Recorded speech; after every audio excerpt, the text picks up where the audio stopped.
Hello guys, welcome back to one more mini vlog. ఇవాళైతే ఇంట్లో ఏమి లేనప్పుడు సింపుల్గా ఓన్లీ పచ్చిమిర్చితో పచ్చడి ఎలా చేసుకోవాలో చూసేద్దామా. ఇప్పుడైతే పచ్చడికి కావాల్సింది ఫ్రెష్గా తీసుకున్న పచ్చిమిర్చి. ఇప్పుడైతే స్టవ్ మీద కడాయి పెట్టి స్టవ్ ఆన్ చేసి అందులోకి ఒక 2 స్పూన్స్ ఆయిల్ని అయితే వేసుకోవాలి. 2 స్పూన్స్ ఆయిల్ వేసుకున్న తర్వాత అది హీట్ అయ్యాక మనం ఫ్రెష్గా తీసుకున్న పచ్చిమిర్చిని అయితే యాడ్ చేయండి. పచ్చిమిర్చిని ఇలా యాడ్ చేసుకున్న తర్వాత ఒకసారి బాగా కలిపి మూత పెట్టేసేయండి. ఒక 5 మినిట్స్ సిమ్లో పెట్టి మళ్ళీ మూత తీసి ఇలా మెత్తగా అయ్యేంత వరకు ఉడికించుకోవాలి.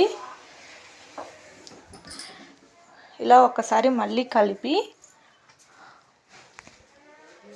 మరోసారి మూత పెట్టేసేయండి.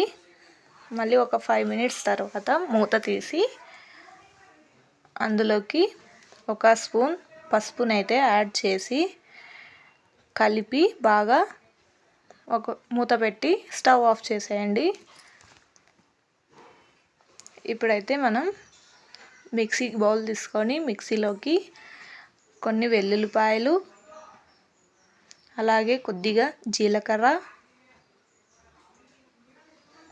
తగినంత సాల్ట్ని కూడా యాడ్ చేయాలి. ఇవన్నీ యాడ్ చేసుకున్న తర్వాత మనం ఉడికించి పెట్టుకున్న పచ్చిమిర్చిని అయితే మొత్తం అందులోకి ట్రాన్స్ఫర్ చేయాలి. ఇలా అంతా వేసుకున్న తర్వాత మూత పెట్టి మెత్తగా గ్రైండ్ చేసుకోవడమే. చూసారుగా ఫ్రెండ్స్, ఇలా నేను చూపించిన విధంగా మెత్తగా గ్రైండ్ చేసుకోవాలి. చట్నీ అయితే చాలా అంటే చాలా టేస్ట్గా ఉంటుంది.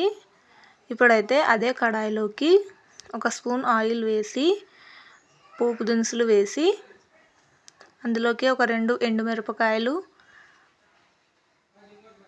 అలాగే కొద్దిగా ఫ్రెష్గా తీసుకున్న కొత్తిమీరను కూడా యాడ్ చేసి ఒకసారి బాగా కలిపి మనం గ్రైండ్ చేసి పెట్టుకున్న పచ్చిమిర్చి పచ్చడిని అయితే ఇందులోకి వేసి బాగా మొత్తం కలుపుకోవాలి. చూసారుగా ఫ్రెండ్స్, మన సింపుల్ పచ్చిమిర్చి పచ్చడి అయితే రెడీ అయిపోయింది. రెసిపీ కనుక నచ్చినట్టయితే మన ఛానల్ని లైక్ చేసి, షేర్ చేసి, అలాగే సబ్స్క్రైబ్ అయితే చేసేసుకోండి. Thank you all.